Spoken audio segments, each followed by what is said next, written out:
L'espagnol yuca. Yuca avec C veut dire manioc. Et nous on a colonisé le nom comme marque déposée en l'appelant la yuca. La yuca n'est autre chose que le manioc. Et cette entreprise a été créée en 2010. Comme l'a dit le chef de projet, pendant son établissement, on travaillait avec les paysans et Proader est venu amplifier nos activités de telle façon que nous travaillons avec les paysans sur un contrat de métayage où la yuca fournit la mécanisation et les intrants auprès des associations paysannes ou bien les paysans individuels. À la récolte, nous prenons 40%, les paysans prennent 60%.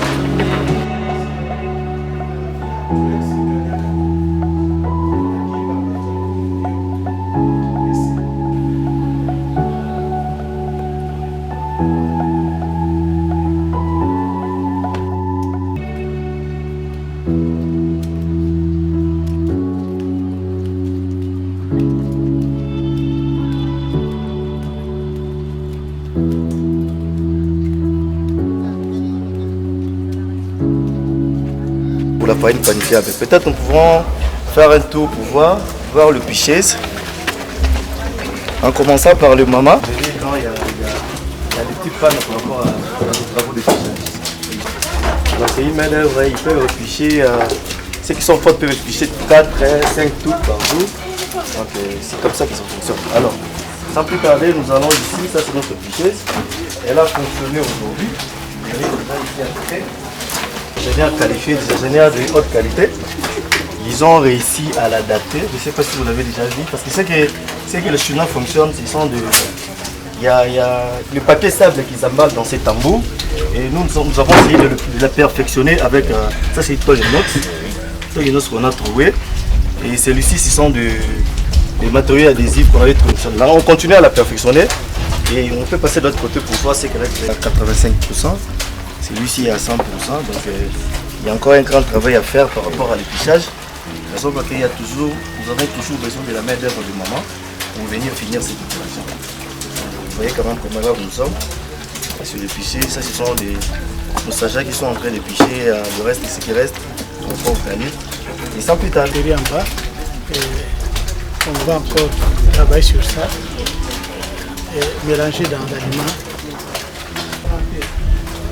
Ça forme aussi des racines entières, c'est pour ramollir et détoxifier les maniocs, soit de haute qualité. Donc, au lieu de mettre dans le seau une faïence pour fermenter les maniocs. Mais le problème que nous avons, c'est la dégérade. Dans leur nomenclature, un bac de fermentation, c'est comme la fermentation que fait la Bralima ou bien le Bras Congo. On nous taxe $6,000 par an pour quelque chose qui a coûté... Oui, pour quelque chose qui a coûté... Nous sommes maintenant en échange de emails, même demain les inspecteurs de l'environnement vont venir ici pour un peu différencier qu'est-ce que le bac de fermentation. Écrivez-moi. Merci beaucoup, Excellence. Écrivez-moi, je vais entrer dans les combats. C'est pas normal. C'est pas normal.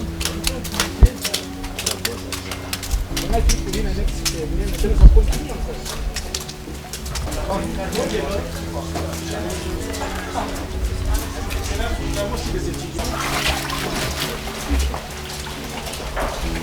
voyez, le manioc et déraper directement parce qu'on est en train de faire la farine familiale. On est en train de râper, ça c'est une râpe pour faciliter à extraire de l'eau pour atteindre le pourcentage de séchage. 50% avant le séchage, avant de faire entrer dans le séchage. Donc on nettoie et puis la râpe. C'est après la râpe, nous allons passer à l'étape de séchage. Et à l'intérieur, donc nous allons entrer à l'intérieur pour voir le séchage. Et si le courant partait encore pour la farine, le groupe, hein? Après la râpe, il y a le séchage, c'est une presse hydraulique qui sert à compresser le type de manioc avant le séchage pour atteindre le pourcentage de séchage, donc dans les 50-60%. Et la pompe est pressée, nous prenons le gâteau, parce que ça c'est une machine, c'est un séchoir. Le séchoir est instantané. Et c'est pour diminuer le pourcentage de l'eau. Et diminuer aussi la durée de séchage. Excellence, ce séchoir a été fabriqué par la Yuka. Voici la Pressé, ça c'est une machine à l'unité. Vous voyez, c'est comme du gâteau.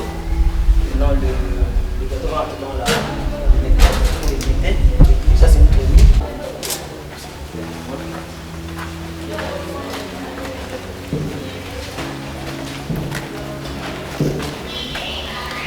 Voici les premiers séchoirs congolais. Il y a une histoire derrière ça. Je travaillais à l'ITA quand nous devions installer un séchoir à flux à Bukamalonzo. Et nous avons acheté un séchoir au Nigeria et j'ai mis 2 techniciens, M. Mamadou Agrimac et Gelo. Je leur ai dit de ne pas parler anglais et apprendre comment on fait un séchoir. Donc ils ont participé au montage du séchoir de Bukamalonzo et ils ont fait la pratique ici. C'est le premier séchoir, je peux dire, congolais. Et de là, Agrimac, maintenant je vois qu'il y en a une vingtaine. Et nous, c'est ça qu'on a fait ici. Ça, c'est après le stage en Colombie. Vous allez nous montrer vite les 3 produits.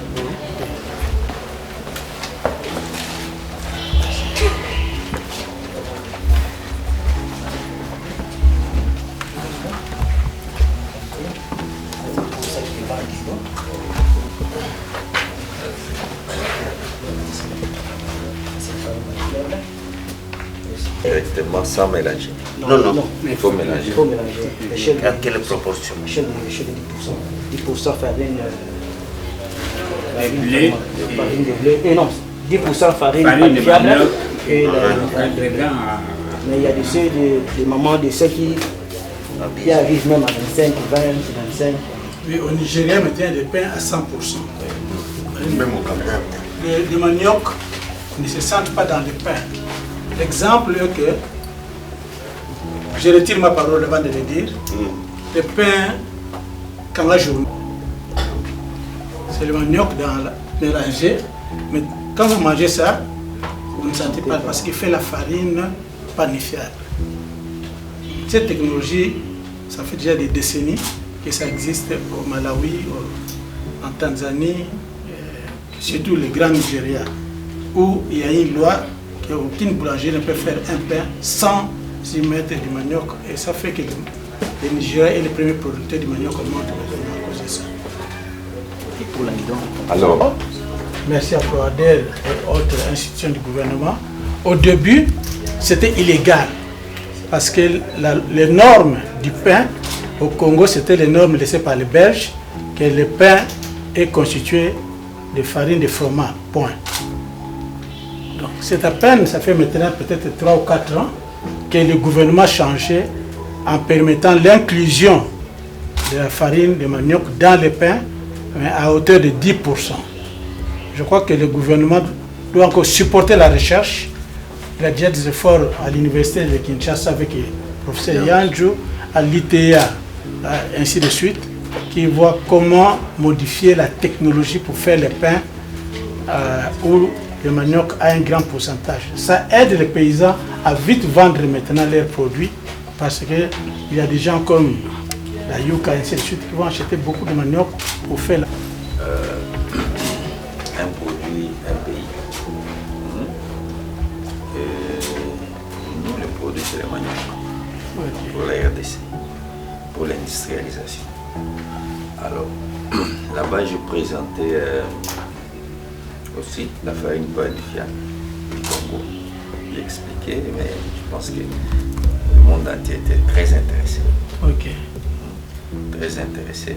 Et je pense qu'il faut pousser, que nous puissions pousser la recherche pour aller de l'avant, pour permettre à ce que nous soyons parmi ceux qui peuvent bénéficier dans les jours à venir de la dotation pour développer la culture et l'industrialisation. Oui, excellence. Au moment où je vous parle avec les Italiens, la société Sachi.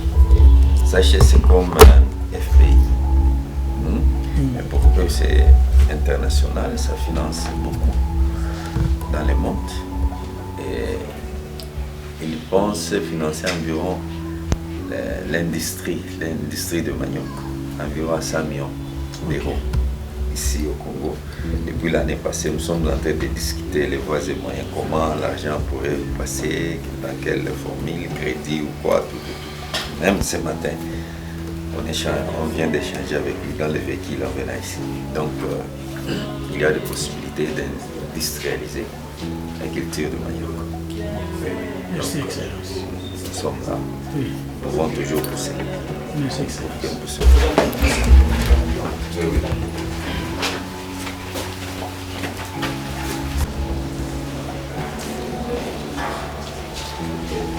Les farines panifiables par mois, se réveille. Parfois vous avez des commandes de 50 tonnes, 80 tonnes et on travaille sur cette base-là. Mais régulièrement, qu'il y ait commande ou pas, nous produisons 10 tonnes. Comme maintenant, pour l'amidon, on vient de fournir 10 tonnes, mais maintenant on m'a montré ce matin qu'ils ont en prévoir l'excellence.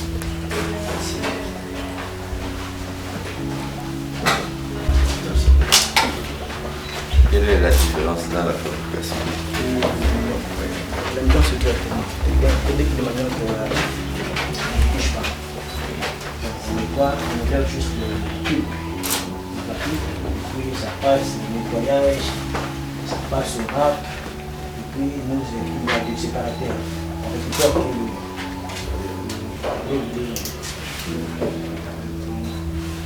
l'eau de l'amidon, l'eau de manioc. On récupère l'amidon, puis ça passe dans les bacs de sédimentation. Nous attendons après 2 heures. Donc le taux de macération avec l'amidon est plus avancé qu'avec la farine. Ici, il n'y a pas de fibres, vous n'avez que le molécule d'amidon qui est la colle. Oui. Et ici, c'est l'amidon qui est plus mécanisé. Dès que ça vient du champ, ça entre comme ça dans les machines. Il y a des laveuses, il aurait dû vous montrer des laveuses mécaniques, et des broyages, lait du manioc, tamisage et récolte de l'amidon.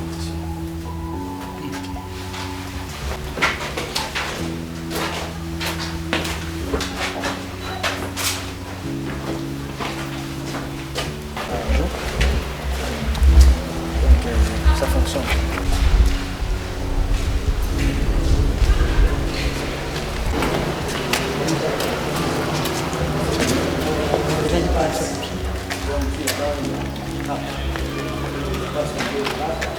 Et puis il y a des séparateurs qui sont là.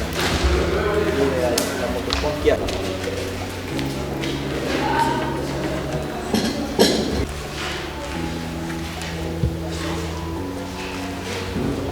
Au Congo, Daniel, un technicien qui est à Luozi, qui est aussi d'origine nigériane, c'est lui qui est venu fabriquer ça. Mais il y a eu beaucoup de modifications. Bon, comme dans toutes choses, comme maintenant ce qu'on fait avec les Chinois, les plécheuses, nous modifions pour s'adapter à un bon rendement.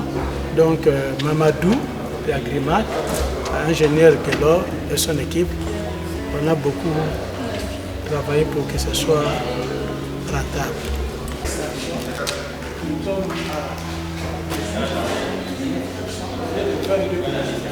Et vieux, comme ce qu'on va voir maintenant, vous pouvez descendre même à 10%. Ce qui est bon est que même si les champs est un peu vieillot, on passe à l'amidon, on perd en poids, mais en qualité c'est la même chose parce que on élimine les autres. Mais pour la farine panifiable et la farine fermentée, le foufou, il faut que les champs soient bons et là le rapport est de 25% d'extraction. La rentabilité alors? Est-ce que vous avez comparé la rentabilité entre manioc, amidon, entre foufou, amidon ou farine panifiable, amidon? Ok, pour le moment, celui qui est plus rentable, c'est le foufou. Suivi de la farine panifiable, non, farine, corrigez si j'ai dit des bêtises, c'est l'amidon est deuxième ou le troisième? L'amidon troisième. Parce que la farine panifiable, pour le moment, nous vendons sur un prix promotionnel grâce à votre intervention. Quand je dis votre, donc Proader, pour qu'on ne connaisse pas ce qu'on a connu dans d'autres pays où le prix du froment qui est importé casse cette initiative d'inclusion de farine panifiable de manioc. C'est arrivé au Nigeria, c'est ainsi qu'à l'époque le président Obasanjo avait pris une décision que c'est obligatoire de mettre la farine panifiable de manioc. Mais ici au Congo, vers les années 2003, avec l'ITA, nous avons essayé et du coup, il y a eu un don du gouvernement japonais de farine de blé gratuit. Et ça a cassé. Au niveau des vies maintenant, avant vous et actuellement, dans leur ménage.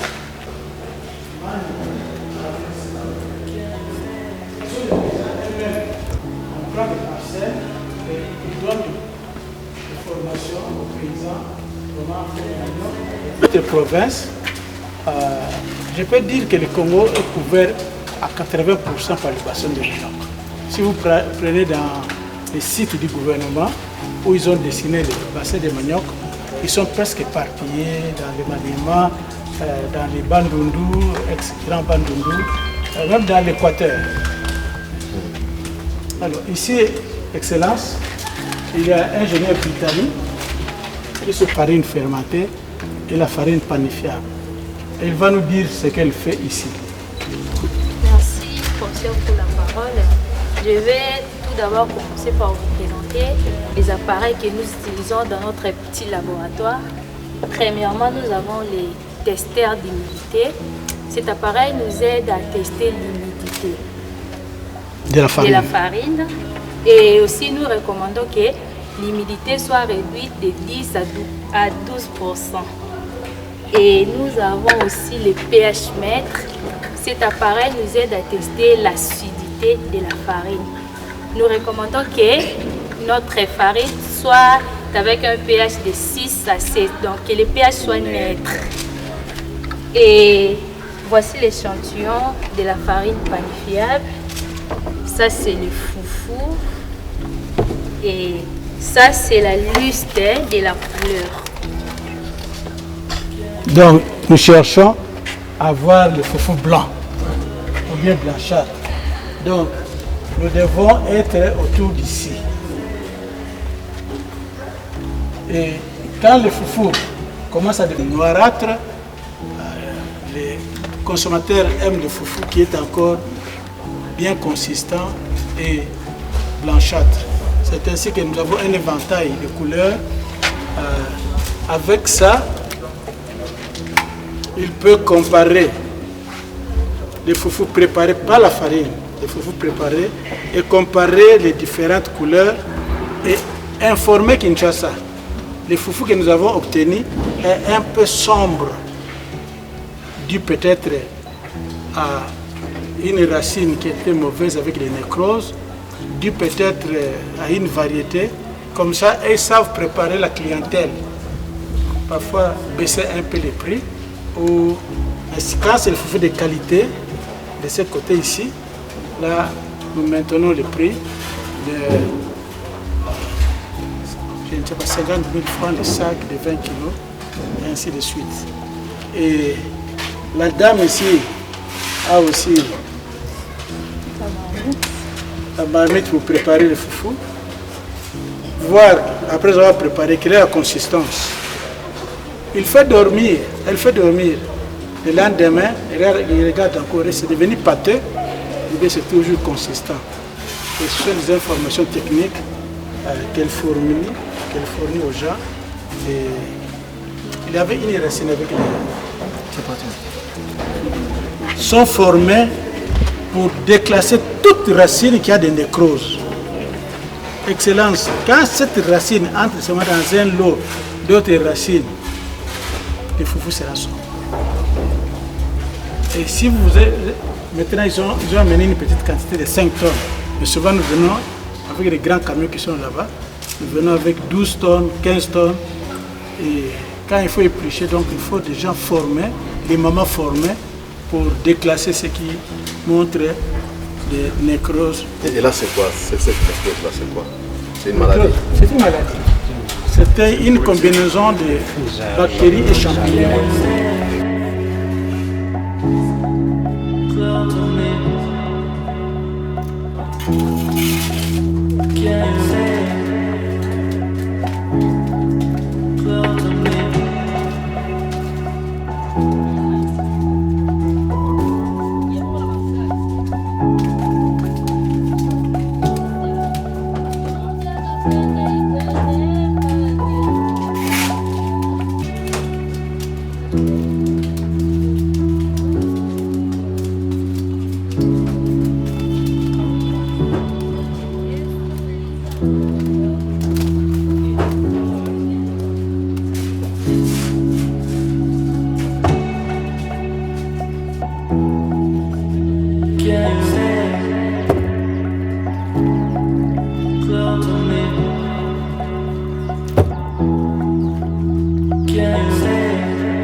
Merci beaucoup. Nous remercions d'abord le professeur pour avoir créé cette entreprise. Et nous pensons que c'est une très bonne chose au niveau national. Nous ne devons pas avoir seulement de grandes personnalités, de grands professeurs qui ne font que donner cours à l'université, mais qui ne créent pas l'emploi. Alors, nous remercions, nous félicitons les professeurs pour ça, parce que ça, c'est une création de l'emploi. Et je suis très flatté moi-même de voir qu'il utilise des professionnels, même des étudiants qu'il a lui-même formés. Je vois qu'il y a beaucoup d'ingénieurs ici. Pas seulement des ingénieurs agronomes comme il est ingénieur agronome, mais il y a des ingénieurs dans plusieurs domaines aussi. Et je suis très content de voir que nous pouvons dire que l'enseignement supérieur et universitaire congolais fonctionne. du fait que nous voyons même les usines fabriquées par les Congolais et qui transforment les maniocs. Et je me réjouis aussi parce qu'il répond à une réponse du chef de l'État, le président Félix-Antoine Tshisekedi, qui a voulu à ce que nous puissions développer la farine panifiable. Et ici, ils sont en train de produire les 3 produits de manioc, c'est-à-dire il y a la farine panifiable, la farine fermentée et l'amidon. Je suis très content parce qu'au niveau national, régional et international, il y a beaucoup de demandes en amidon. Et au niveau national, je pense que nous pouvons travailler aussi pour développer la farine panifiable pour, dans l'avenir, que nous puissions essayer de diminuer l'importation de la farine de froment. Ça nous coûte trop cher et ça coûte trop cher aux Congolais que nous sommes. Alors si nous arrivons à produire beaucoup de farine panifiable, nous allons essayer de diminuer et d'équilibrer nos importations. Et l'année passée, je ne sais pas si c'est l'année passée ou cette année même, j'étais au Vietnam. J'ai présenté la production de la farine panifiable de manière donc made in Congo et les gens étaient très contents. Je pense que si nous continuons avec notre industrie agroalimentaire et notre agrobusiness, nous pouvons aider réellement à créer des emplois et à structurer des entreprises autour de tout ce que nous avons comme terre arable pour permettre à ce que le pays puisse aller de l'avant. Donc, revenir à votre question, j'invite tous les producteurs de Congo central de travailler autour des usines de production de farine panifiable, farine fermentée et de l'amidon provenant du manioc pour que nous puissions industrialiser et continuer à aller de l'avant, assurer l'expansion de nos cultures. À ce niveau-là, je pense qu'au niveau du développement rural, nous avons des projets comme le PROADER qui travaille très bien. Nous avons aussi d'autres projets comme PRIS et nous avons aussi l'animation rurale qui doit fonctionner à travers le ministère pour permettre à ce que nous puissions développer, que les gens comprennent réellement pourquoi nous devons cultiver les maniocs. Il faut que les gens changent la façon de cultiver. Nous devons cultiver comme des professionnels. Pas cultiver comme des gens qui font le sport. Qui font le sport seulement pour préserver leur santé. L'agriculture, c'est le business. Et dans le développement rural, si nous voulons développer nos milliers, nous devons faire le business. Si nous voulons que les jeunes qui sont partis en ville rechercher l'emploi et qui n'en trouvent pas, qui rentrent prêter main forte au développement du milieu rural, nous devons assurer le business. Et pour assurer le business, nous devons diminuer des taxes au niveau des entreprises agricoles et au niveau de l'agrobusiness.